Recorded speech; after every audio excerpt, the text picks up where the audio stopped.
Қайырлы таң. Қайырлы таң, қымбатты оқырмандарым, қымбатты инста достарым.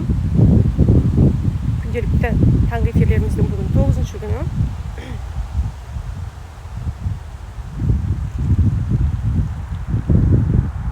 Дайынсыздар ма? Дайын болсаңыздар, менің даусым жақсы естіліп тұрса, плюс таңбасын қоя салыңыздар. Содан кейін кеттік, әңгімемізді бастаймыз. Қайырлы таң, бүкіл Қазақстанға қайырлы таң. Бүгін міне сіздерге жаттығуларды жасататын 9-шы күн болды. Даусым жақсы естіліп тұрса, осылай сөйлеп тұрған кезде дауыс жақсы естілсе, онда плюс қоя салыңыздар.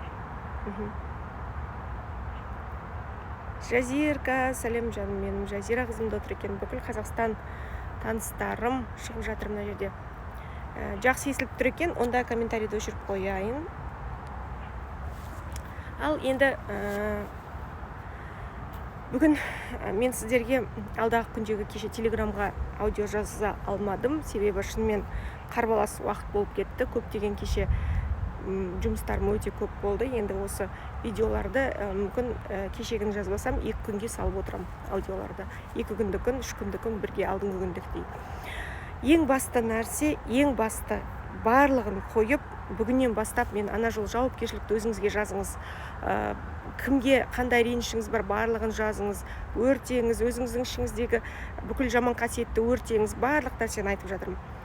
Ақырындап бірінші күннен бастап YouTube каналда сақталып тұр, Телеграмда да сақталып тұр, мына Инстаграмның IGTV-сында да сақталып тұр. Ақырындап бәрін көріп, өзіңізбен жұмыс жасаңыз.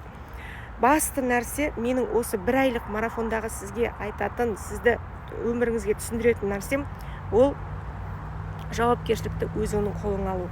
Өз өміріңнің тізгінін өзіңнің қолыңа алу. Ешкімге сенбеу.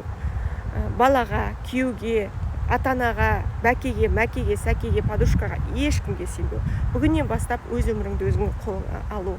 Қатты естілсе де, өмірің өз қолыңа алу деген дос жылатып айтады дейді. Егер де сенің өміріңде қандай да бір нәрсе дұрыс емес болса, оған тек қана өзің кінәлісің. Басқа ешкім кінәлі емес. Егер өміріңде ақша жоқ болса, тамақ жоқ болса, денсаулық жоқ болса, ол сенің таңдауың. Сен кеше, ал күні, 1 ай бұрын, 1 жыл бұрын сондай таңдадың. Сол күйеуді таңдадың. Тіпті сені алып қашып кетсе де, сенде таңдау болды қайтып кетуге. Қайтқан жоқсың, әлсіздігіңді көрсеттің, жыладың, сықтадың, қалдың. Демек, сенің әлсіздігің. Сенің, мен қанша қыздармен сөйлесем дайректте, бір нәрсені айтсам, миллион оправдан айтады. Мені бүйтіп кетті, мені сөйтіп кетті, мені енем бүйтіп қалды, мені барлық нәрсе өзіңнің әлсіздігінен. Егер де сен таңертең тұрып, өзіңнің жаңағы күшіңді жинап тұра алмасаң, демек, басқа жағынан мен уже молчу. Басқа жағынан өмірдің басқа жақтарында, демек, сенде бәрі хаос болып жатыр. Таңғы жаттығулар миды жинақтайды. Сила воли дейді, адамға күш береді, рухани күш береді. Бірінші күннен айтып жатырмын. Үміт сені махаббат семинарымда, онлайн сабағымда айтқан болатынмын. Ең бірінші дене әрекет жасау керек. Дене қандай да бір әрекет жасау керек. Орнынан тұру керек, жүру керек, жүгіру керек. Сол кезде миға программа жазылады. Ми деген алапат үлкен компьютер. Миға программа жазылады. Содан кейін рух күшейеді. Адамның рухы күшейеді. Бұрынғы айта алмай жүрген нәрсеңді айта аласың. Бұрынғы істей алмай жүрген нәрсеңе шешім қабылдап істейсің. Бұрынғы қандай да бір бола алмай жатқан нәрселерің болатын болады. Бүкіл мына нәзік әлем, кеңістік бәрі сен жақта болады. Ең бірінші тұр, әрекет жаса, жүгір. Өзіңнің аяқ қолдарыңды жыбырлат, тыпырла, өмір сүруге асық. Үйде жатып алып, билікке, күйеуге, ата-анаға ренжіп жатсың ба? Болды. Солай жата бер. Менің сабақтарымнан шығып кет. Ренжіп, арғарай жалбыңды жазып, елдерге комментарий жазып, ұрсып отыр. Ана жолы коронавирус туралы айтқан болатынмын. 3 нәрсені, 3 типтағы адамды. Ол деген соқ, қаш және қатып қал. Соғу, қашу, қатып қалу. Бұл нәрсе барлық өмірдің аспектілерінде да келе беретін болады. Психологиялық кәдімгі адамның типтары. Егер де адам өмірінде қандай да бір проблема болса, мысалы жұмысымен, бизнесімен, адам бірінші жаңағы соғады екен, екінші қашады екен, екінші типтағы адамдар, үшінші типтағы адамдар қатып қалады екен. немесе күйеуімен проблема болды, иә, күйеуің жаман болып шықты, алқаш болып шықты. Бірінші адам не істейді? Соғады. Сонымен төбелеске шығады әйел адам, морально. Оны ана жаққа да жамандайды, мына жаққа да жамандайды, жек көреді, ұрады, соғады. Ол оны ұрады, екеуі бір-бірімен сондай шиеленіседі. Немесе жұмыста да солай. Екінші нәрсе беги, қашу. Адам өз өмірінен қашып жүреді.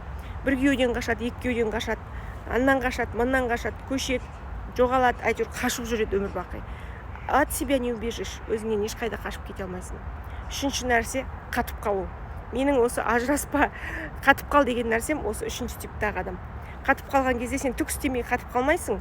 Сен өзіңнің проблемаңа қатқан қайсар күшпен кәдімгідей қатып тұрып, жаңағы ештеңкеге көңіл аудармай, ешқандай адамдардың пікірлеріне көңіл аудармай, кім саған не айтып жатыр, өкімет па, басқа ма, ешкімнен ештеңке күтпей қатып өзіңнің өміріңді жасайсың, өзіңнің қатқан өміріңді жасайсың. Себебі өз қолыңда, бәрі өз қолыңда.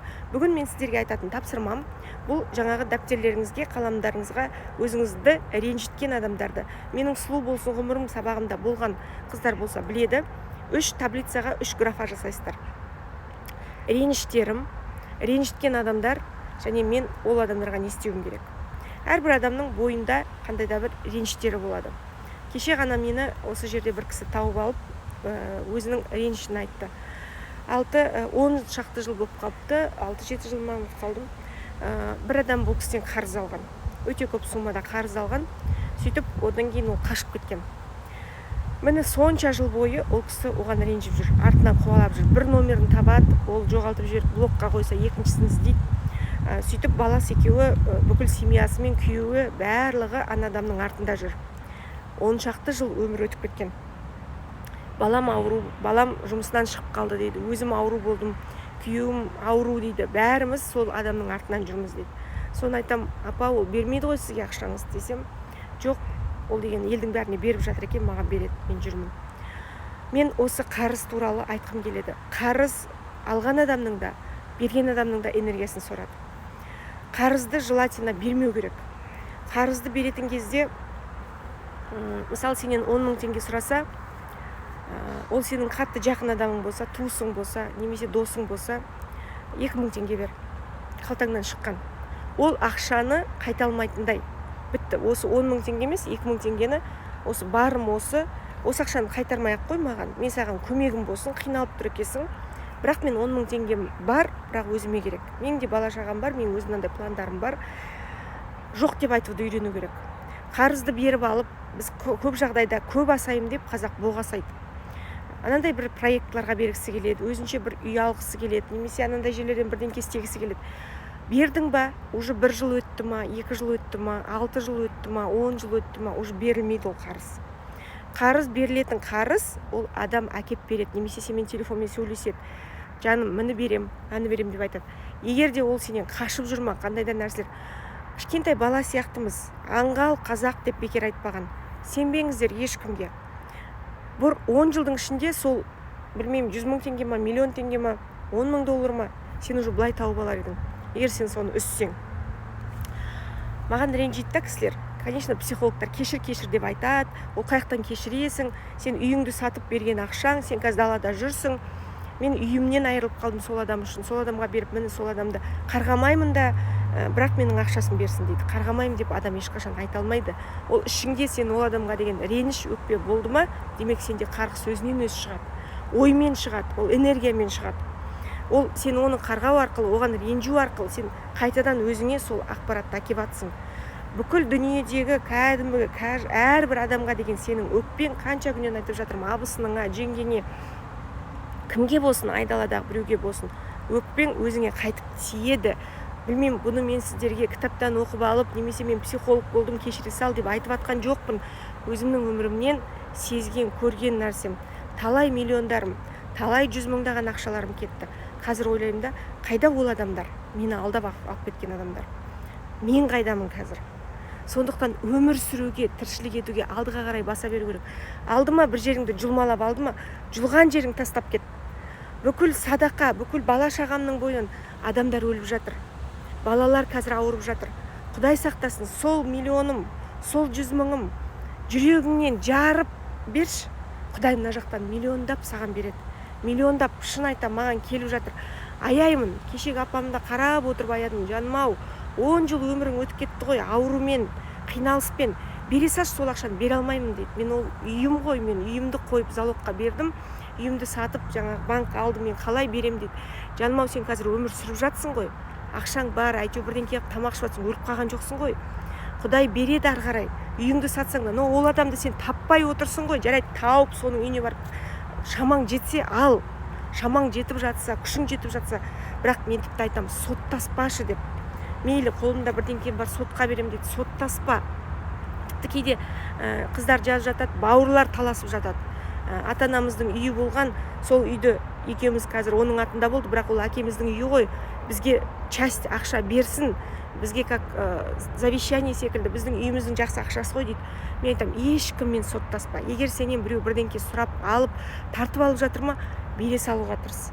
Бере салуға. Бірінші күні мен сіздерге алдыңғы күндері бір эфирде айтқан болатынмын. Адам денесіндегі клетка бөлінеді. Өмір сүретін тек раковая клетка бөлінбейді. Адам денесіндегі живой тіршілік клеткасы всегда екіге бөлінген кезде ол ары қарай екінші клеткада, бірінші клеткада өмір сүре бастайды. Клетканың түзілуі дегенді оқыңыздаршы өздеріңіз Гуглдан. Бөлінеді екіге всегда. Екіге бөлінген клетка мына жаққа да сонда Құдай нәр беріп тұр. Адамның табиғаты, денесі мына жаққа да нәр беріп тұр. Ол бөлінгеннен кейін жалғыз болып мына жақта аз болып қалған жоқ. Тура сондай су, тура сондай энергия мына жақта қалады, мына жақта да қалады. Тек қана рак клеткасы. Адам денесінде мына опухоль, раковый клетка пайда болған кезде, ол клетканы зерттеген кезде ол клетка бөлінбейді екен. Бүйтіп тұра береді, керісінше ол деген жаңағы не дейді, злокачественный, доброкачественный дейді ғой, доброкачественная клетка, ол бөлінбейді, сол қалыпта тұрып қалады, өспейді. Ал злокачественный қасындағы клеткалар жейді. Қасындағы клеткалар жейді, адамда сол метастаза, адам өліп кетеді. Сондықтан бөлісіңіздер. Алып жатыр ма біреу денеңнен бір нәрсе, өміріңнен бір нәрсені, үйіңді алып алды ма, бер, болды, сонымен кетсін. Басымдағы бүкіл бәле жала сонымен кетсін. Демек, сен бір нәрсеге қарыз болып тұрсың. Сен соны төлеп жатсың, жылдар бойы кредит төлеп жатсың ба бір адамның бір нәрсесін алып. Демек, ты должна, соған бір кеңістікке должен болып қалдың. Бекерден бекер Алла тағала сенен сол нәрсені алып жатқан жоқ, бере салу керек. Ал енді маған кеше қыздар жазыпты, жаттығу деп таңертең шығып алып, бізге түк жаттығу жасатпай, қол салпылдап сөйлей бердің деп. Жандарым менің, осы менің сөздерімде көп нәрсе жатыр. Мидың жаттығу бұл нәрсе, психологиялық жаттығу, жаңағы шатасып жаттығу дегенге бір кісі мені танымай кіріп алып ренжіп жатыр ғой деймін. Сен неге жаттығу жасатпайсың? Тығып алдың да сөйледің, кеттің, сенен кейін өзіміз әрең жаттығуды өзіміз жасадық деп. Сондықтан көп сөйлемеймін.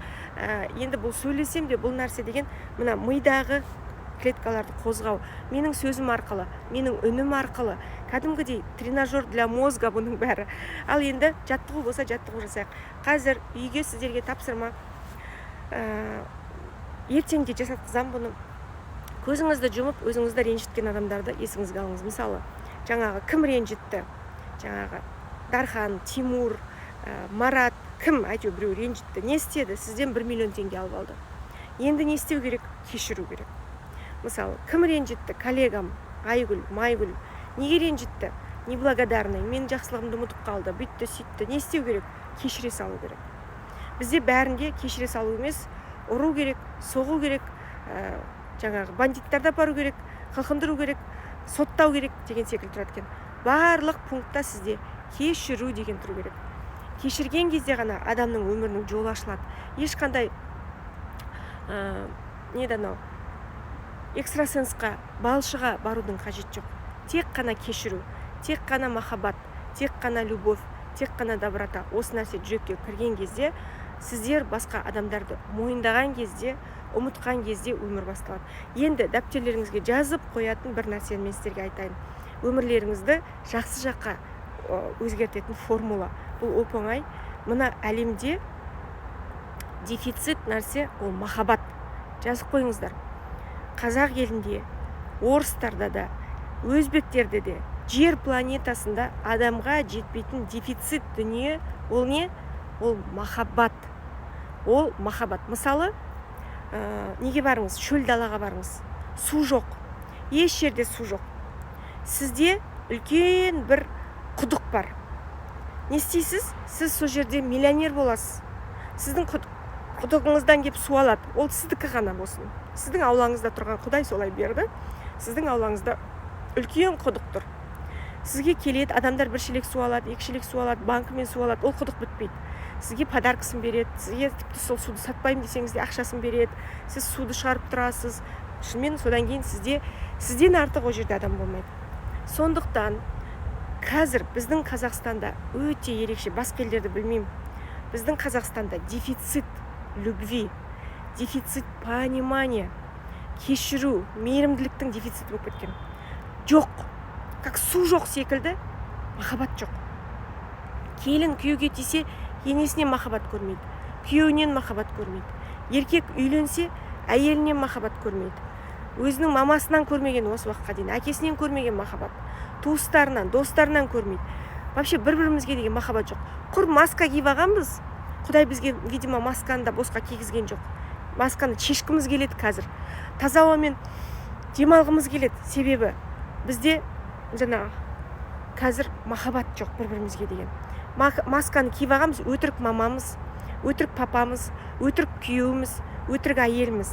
Шын шешіңіз, беттегі масканың бәрін шешіңіз. Бүгіннен бастап басқадан емес, сізде болсын сол құдық, сізде болсын сол бұлақ. Сонда ең бай адам сіз боласыз. Ең миллионер адам бүкіл Қазақстанда сіз боласыз. Мысалы, бір адам шынымен жақсы адам болсын. Айналаңызда шынымен бір жақсы адамды есіңізге түсіріңізші. Бәріне махаббат сыйлап жүретін, бәріне ақшасы болсын, соңғы тиыны болсын, сондай бір адамды есіңізге түсіріңіз. Ол адамды бәрі мақтайды. Кім болса да, ой, сол бір жақсы адам еді дейді. Өлмеген кезде, тірі кезде саусақпен санарлық ондай адамдар. Міне, сол адам сіз болыңыз. Ештеңе күтпеңіз, ешкімнен ақша күтпеңіз, ешкімнен мейірім күтпеңіз. Бүгіннен бастап, мына жан таласқан ауа сияқты, ауа керек адамдар қалай жан таласады? Мысалы, бір жерге су керек болсыншы, сіздің құдыққа келелдер су ішкісі келіп өледі. Тура сол құдық сіз болыңыз. Күйеуіңізден ешкіммен арпалыспаңыз, ешкімнен сұрамаңыз. Бүгіннен бастап сол махаббатты беретін, сол құдық, сол бұлақ. Ол бұлақ деген қандай болады? Бұлақ таудың басынан ағып жатады. Мен мысалы Нарынқолда көп бұлақтарды көріп өстім. Кәдімгідей жоқ жерден су шығып жатады бұлақ болып. Ол бұлаққа адамдар барып жаман суларын құйса, лай суларын құйса, тіпті құсық, жаман бір жиіркенішті суларды құйса да, бұлақ не істейді? Ешқашан лай болып кетпейді. Бұлақ қайттан сол суды тазартып жібереді. Барып бір лай су құйып жіберші, кіркір суды сол бұлаққа. Бұлақ қайттан ағызады да, сол суды қайттан бұлақ болып сылдырлап шығып жатады. Сондықтан сол бұлақтың көзі сіз болуыңыз керек. Сол бұлақ кәдімгі ағып жатқан бұлақ, сіз кәдімгідей өзіңіз күнделікті мына жүрегіңізден сол махаббатты шығарып үйреніңізші. Шығара беріңіз. Күнделікті жан-жақтағы адамдарға бере беріңіз. Болды. Бір күні ол бұлақ өзінен өзі айналаңызға үлкен өзен болып, үлкен махаббат болып, өмір өзгереді. Айналадағы адамдардың бәрі өзгереді. Өзгермейтін адам жоқ. Егер де өзгермейді деп ойласаңыз, кеше ғана мен айттым, фильтр қойыңыз.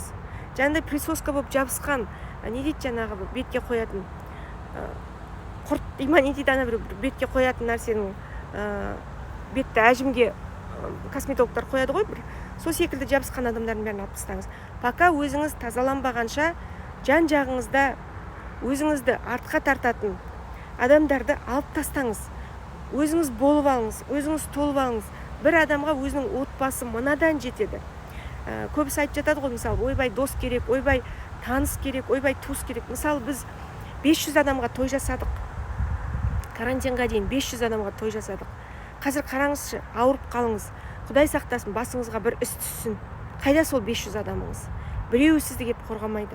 Біреуі кеп сізге бір қасық су беріп, Құдай сақтасын, енді артық айтсам кешіріңіз, басыңызға іс түссін, Құдай сақтасын, сізді бүгін соттасын или бірдеңке болсын. Бір адам, жақын туысыңыз ғана, отбасыңыз ғана. Жаңағы сіздің пантовац етіп 1000 адам шақырған тойыңыздағы бір адам кеп көңіл даже сізге сөйлемейтін де болады телефонмен, ватсаппен. Потому что сізге ауру жұқсын, коронавирус жұқсын. Қайда кетеді? Бәрі қашып кетеді. Ойбай, мынаған коронавирус жұғыпты. Жоламаңдар, изолировать етеді сізді, емдейді. Бір ғана бір дәрігер, бір ғана туысыңыз, 2-3 туысыңыз қалады. Құдай мына коронавируспен бізге соны көрсетіп жатыр. Қандай мықтылар, Құдай сақтасын. Бір күнде құласа, біз қазақ сондаймыз қазір. Жоламай кетеміз біреуімізге. Біреуімізді тұрғызуға қазір шамамыз жоқ. Себебі өзіміздің жанымызды күйттеп қойған адамбыз. Біз сондаймыз, мен сондаймын, сіз де сондайсыз. Ешкім бір күшті болып, мен батырларды бұл қоғамда көріп тұрған жоқпын. Бәрі қорқақпыз. Бәріміз қолымыздан бір қазір мына коронавируспен ауырып, или немесе басқаша бір проблема өмірінде болсын, безілдеп тұрып сол адамнан қашамыз. Себебі өзіміздің жанымыз керек. Ойбай, анау ауырып қапты, жөтеледі, құрсын, бала шағамыз жинап алып тұрып, бірдеңкесі жұғып кетеді. Құдай сақтасын, оны қазір бүкіл қоғам жамандап жатыр, бізге жұғып кетеді деп қашамыз. Қорқақ сорлымыз. Міне, осыдан өзіңізге үлкен сабақ алыңыз. Зачем 500 адамды айналаңызға жинайсыз?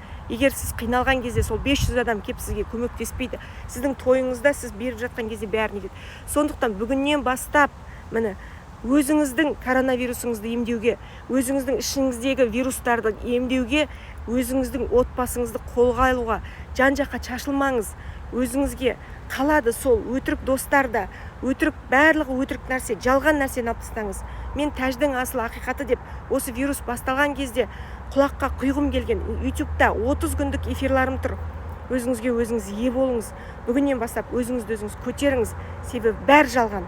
Бұл жалған деп бекер айтылмаған. Қазір адамдардың санамыз төмендеп кеткен. Қорқақ болып кеткенбіз. Сол үшін бізге мына қазір келіп жатыр. Сол үшін үйімізге қамақ қойды. Сол үшін бизнесімізді Құдай жауып тастады. Бұл үкімет емес ештеңеге кінәлі. Бұған жаңағы көрші емес. Біздің қара ниетіміз ішіміздегі. Сол ниетімізді тазалауымыз керек. Бір-бірімізге мына не үшін соғыс болды деп ойлаймын. Қазір мен өзім анализ жасап. Не үшін ашаршылық болды? Себебі адамдардың ниет тарылып кетті. Соғыстан кейін адамдар уже бір өзім нанды бір-біріне беріп бастады. Құдай сақтасын, қазір түзелмесек, бұдан да қиын сынақтар келіп қалуы мүмкін. Міне қазір сыналып жатырмыз. Тіпті нанды лақтырып тастайтын күндеріміз болған. Сол нанымызға дейін, бәріне дейін жиналып жатырмыз. Жиналу керек, құралу керек, ішкі ниетті түзелу керек. Мына дефицит любви, дефицит понимания, бір-бірімізге деген мейірімізді көтеруіміз керек. Бір-бірімізге деген жаңағы көмегімізді аямауымыз керек. Ал енді жаттығу деп айтады, мен көп сөйлеп кетем. Жаттығу, реніштерді жаздық, бүкіл жаңағы не істеу керек, кешіру керек жаздық. Енді қазір бірінші жатырды тазалау техникасын жасайық, сосын мен ренішті айтатын боламын. Не істеу керек екен? Күнделікті мен жасамасам да, менен кейін міндетті түрде жаттығуларды жасаңыздар. Мен мидың тренажерін таза ауаға шығып, адам ұйқысынан оянып, таңертең миға жақсы қонатын болады. Мына эфирлерге тұрсаңыздар, миларыңызға мына лекция жақсы қонатын болады. Оны кешке қарай ұйықтап бара жатып тыңдау миды оятпайды. Ең басты нәрсе сананы ояту. Ал енді кеттік. Ойыңыздағы бүкіл жаман энергияны, жалқаулықты, негативті бәрін әйел адамдар жатырдан, ер адамдар жүректен түсіреміз, шығарамыз, жер анаға береміз. Ал енді вдох,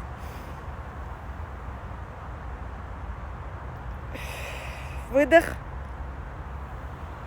Әйел адамдар жатырға, ер адамдар жүрекке. Тағы да вдох. Барлық реніш, негатив, жалқаулық, жаман ой, денеңіздегі бүкіл ауру бәрін тастаңыз. Тағы да вдох, выдох, вдох. Негатив, жек көру, ненависть, ашу, ыза, өкпе, реніш тастаңыз. Тағы да терең демалыңыз.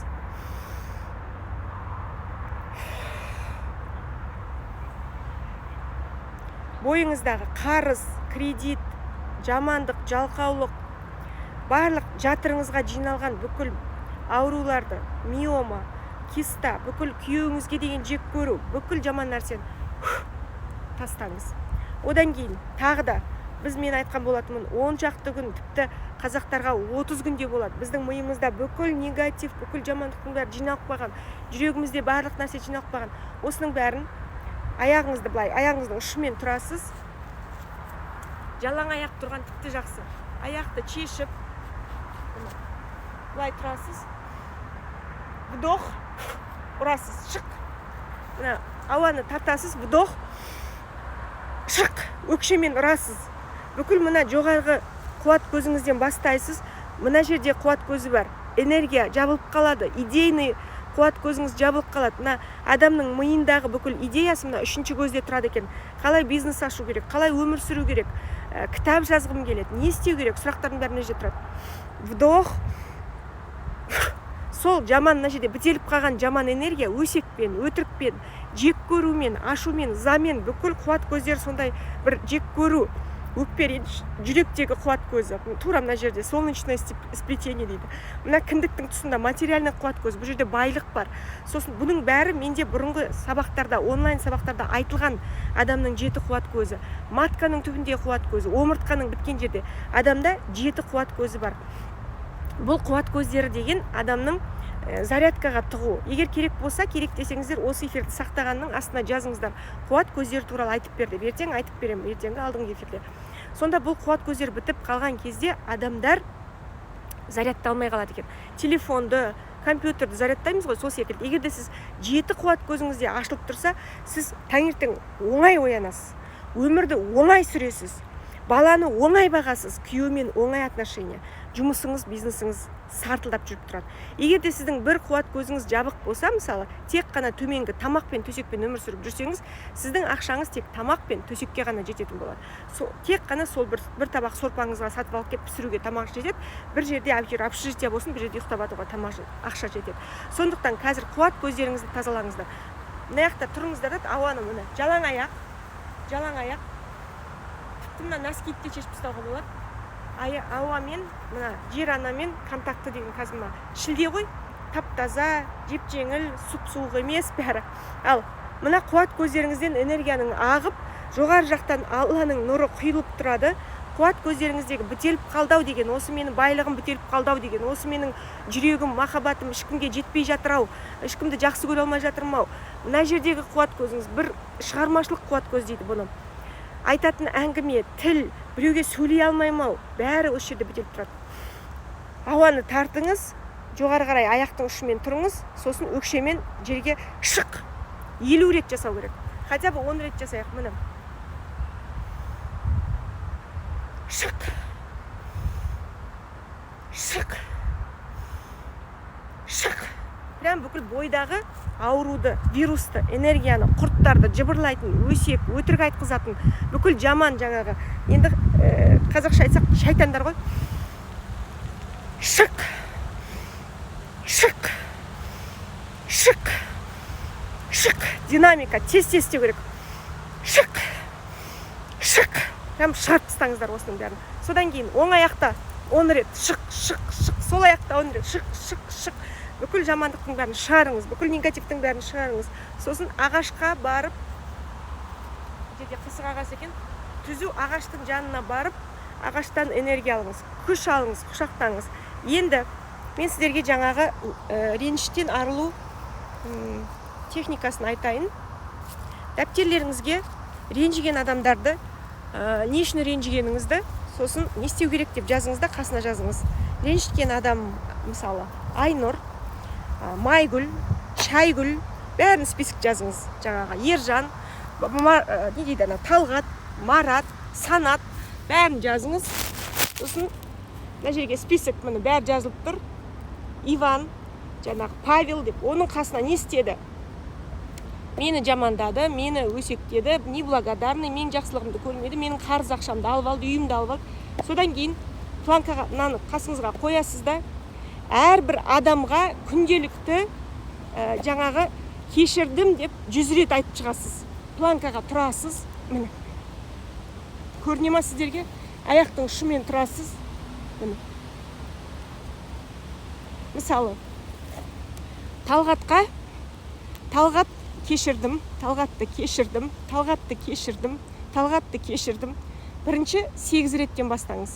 Әрбір адамға, мысалы, мен сияқты енді үлкен адамдар тұра алмайды, жас қыздар 100 рет тұру керек.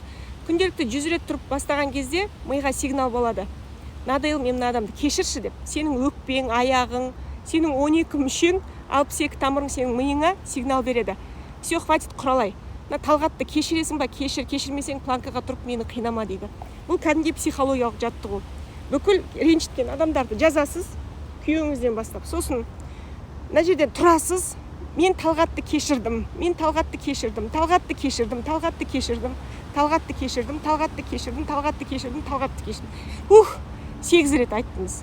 Одан кейін Ринатты кешірдім, Ринатты кешірдім. Әйтеуір любой адам, абысынымды кешірдім, абысынымды 8 рет. Міне, каждый адамды күнделікті осылай таңертең тұрған кезде 8 реттен айтып шығыңыз. Негізі 100-ге жеткізген кезде дейді, ол енді абзалы психологтарда 100-ге жеткізген кезде адамның миы абсолютно блокқа түсіп қалады екен.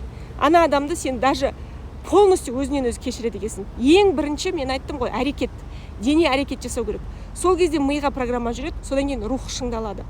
Кәдімгі мына немен тұрасыз, аяқтың ұшымен және шынтақпен тұрасыз, дене түп-түзу тұру керек. Міне, сосын каждый адамды, мысалы жаңағыдай кім қарыз ақша алып кетті, мысалы аты кім, Иванды кешірдім, Иванды кешірдім, Иванды кешірдім. Түп-түзу күнделікті әрбір адамды ең басты нәрсе список жазып аласыз. Сол списоктағы адамдарды кешіріп жазып шығасыз. Ал енді музыка қоспай қойын, кеше музыкада көбісі естімей қапты. Бойыңызға жеңіл энергияның келіп жатқанын сезініп, көзіңізді жұмыңыз. Аяғыңызды малдас құрып отырсаңыз болады. Ағаштың түбіне, мысалы кеше мен отырдым, қазір де отырайын. Кез келген ағаштың түбіне, ағаш деген өте керемет. Түп-түзу болып отырыңыз, денеңіз түп-түзу. Ең соңғы точкаңызбен, көтеніңізбен, прям жерге 90 градуста түп-түзу болып отырыңыз. Одан кейін көздеріңізді жұмыңыз, терең демалыңыз. Ауаны тартып, ауаны шығарыңыз. Мына жоғарғы қуат көзіңізден, жоғарыдан, Алладан жақсы энергия келіп жатқан сезініңіз. Әрбір дене мүшеңізді, көзіңізді, құлағыңызды, қай жеріңізде әсіресе қатты проблема бар, тісіңіз ауырып тұрма, құлағыңыздың түбі ауырып тұрма, Алланың әдемі энергиясы сізді емдеп жатқанын, бүкіл негативті қап-қара энергияны шаңсорғыш секілді жер ана сорып жатқанын елестетіңіз. Маңдайыңыздан бүкіл жамандықты, сор, қиындық, ашу, ыза осы уақытқа дейінгі жерге беріңіз. 3 рет бассаңыз жетеді. Құлағыңыз ауырып тұрма, құлағыңыздағы бүкіл жамандық, энергия осы қайдан келді дегенді алып жерге беріңіз. Денеңіздің бәрін ұшықтаңыз. Денеңіздегі бүкіл қолыңыз, аяғыңыз, барлығын. Мен сіздерді бұл күндері неге далаға шығарып, неге менімен бірге лекция оқып айтып жатырмын. Өзіңізге қараңыз, өзіңізбен арпалысыңыз. Ешқандай сіздің проблемаңызға күйеуіңіз, енеңіз, бастығыңыз кінәлі емес. Өзіңізге өзіңіз ғана кінәлісіз. Өзіңізді оятып, өзіңізді емдеп алсаңыз, ар жағында бәрі керемет болады. Ал енді бүгінгі тілегім, бәріміз өзіміз шын ниетімізбен Алладан тілейік. Қазіргі мына жаман дерт біздің елімізден, жер анадан кетсе екен. Алла тағала біздің адамдардың, қазақ елінің жүректеріне имандылық құйып, тура жолға сала көрсе екен. Білмей жүргенімізді білдіріп, түсінбей жүргенімізді түсіндірсе екен. Аллам, кешір біздерді. Пендешілікпен істеген, білместікпен істеген, біліп істеген барлық күнәларымызды кешіре көр. Балаларымызға бейбіт өмір бере көр. Мына вирусты, карантинді барлығында ашып тастай көр. Ел басқаратын бізге мықты азаматтарды алып келе көр.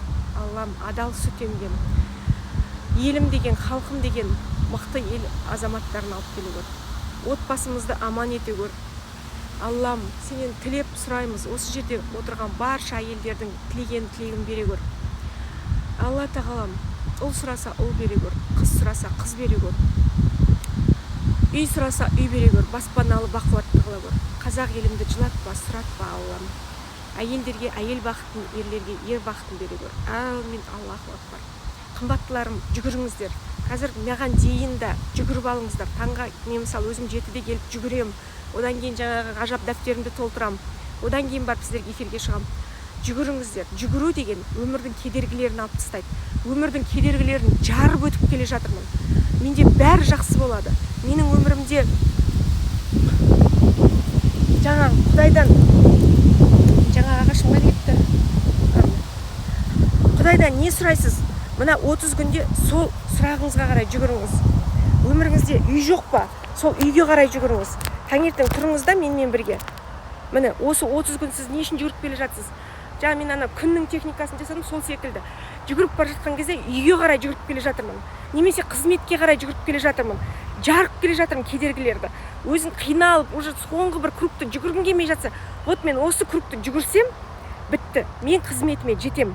Мен сол ақшаға жетем. Таңертең тұрған кезде мына 30 күнге өзіңіз мақсат қойыңызшы. Бұл 30 күннен кейін я отстану от вас. Вообще сіздер жайыңызға қалдырам. Вообще кірмеймін да Инстаграмға. Осы 7 августқа дейін өтінемін сіздерді. Менімен бірге тұрып, кедергіні жарып, әйтеуір бір неге ояну керек. Ең құрмағанда ештеңе орындалмаса да орындалады, бірақ осы ауруды жеңесіз. Ешқандай өкпеңізде бір кінәрат болмайды. Қараңыздаршы, қазір есікті сығалап тұр мына вирус деген. Тұрыңыз, өкпеңізді кеңейтіңіз, балаларды қыдыртыңыз, оятыңыз, өмір сүріңіз. Өмірді бізге Құдай сүру үшін берді. Мен мысалы қазір бизнесімді қойып атсам, кітабымды қойып атсам, көйлегімді қойып атсам, ренжиді. Ана жақта адам өліп атса, сен неме өмір сүру керек, тіршілік ету керек. Өмір сүргім келеді, мен өлгім келмейді. Өлгімнің артынан өлмек жоқ дейді. Әкем баяғыда 16 жасымда өліп қалған. Мен оның артынан өліп қалған жоқпын, өлсем мені қалар едім. Өлмеу керек. Енді өлгендерге Аллам иман берсін, шапағатын берсін. Бірақ өмір сүру керек. Тұрыңыздар, жүріңіздер. Кәдімгідей өзіңізді жарып, мына өзіңіздің осы мен өмірді сүргім келеді. Осы мен балаларым осыдан жаңағы қызым балалы болсын деп апалар тілеңіздер. Аналардың тілегі қабыл болады. Үйіме жақсы келін келсін деп тілеңіздер. Құр жатпаңыздар үйде жатып. Өмір деген шынымен ғажап нәрсе. Адамға тіршілік деген адамды аяғы жүрген аяққа жүрген білінеді дейді қазақ. Жүрсең жүрген білінеді. Баяғыда ашаршылық кезінде ана қойдың ішегін бүйтіп көшкен үй қыстаудан жайлауға көшкен кезде қойдың ішегін қатырып біліп кетеді екен. Сонда жолаушылар қарны ашып өзегі талып келе жатқан кезде сол жүргемді тауып жейді екен пісіріп. Сол жүргем деген міне сіздің жүрген аяғыңызға ілінеді. Ақша жоқ па, үйде ештеңке жоқ па, тамақ жоқ па, таңертең тұрып жүгіріп кеш, табылады бәрі. Просто жүріп тұрып уже жұмысыңды істеші ары қарай, тіршілік етші, бәрі табылатын болады.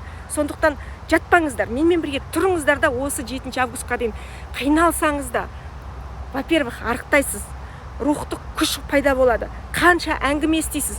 Бұрын кешкі сағат 9-да миға кірмей жатқан нәрсе қазір кіретін болады. Прям жер анаға былай жатыңыз. Көрсетейінші, жатыңыз мына жерге жұлдыз болып. Жатыңыз да аспанға қарап прям дышать етіңіз. Жерге беріңіз бүкіл жамандықтың бәрін. Жасаңыздар, қимылдаңыздар, қозғалыңыздар. Жатыңыздар. Міне, мен жатып сіздерге соны көрсетейін. Қандай жасыл шөптемін. Жатқым келіп кетті. Я Алла бере көр. Бүкіл жақсылықты бере көр. Сұраңдар. Барлығын сұраңдар. Тілеңдер. Бәрін енді көрсет, сенімен бірге жасайық деп қыздар айтып жатыр. Міне, мен бармын. Мен баймын. Мен бақыттымын. Менде бәрі бар. Мен бармын деген сөз, мен өлмеймін, бар болайыншы деген сөз. Бармын дегенді айту керек. Біздің қазақтар қайтеміз, өлгіміз келіп жүреді. Денеміз бүйтіп, күні бойы өліп, жерге қарамай, аспанға қарап, кәдімгідей өзіңді көтеріп, мына иығыңды көтеріп, мен бармын, мен бақыттымын, мен өмір сүргім келеді деп айту керек. Совсем қатты айғайлап кеттім ба, кешірім сұраймын. Ал қымбатты менің сүйкімді келіншек, сүйікті әйелдерім, мықты азаматтарым, аман болыңыздар, бар болыңыздар, сабақтарды оқыңыздар.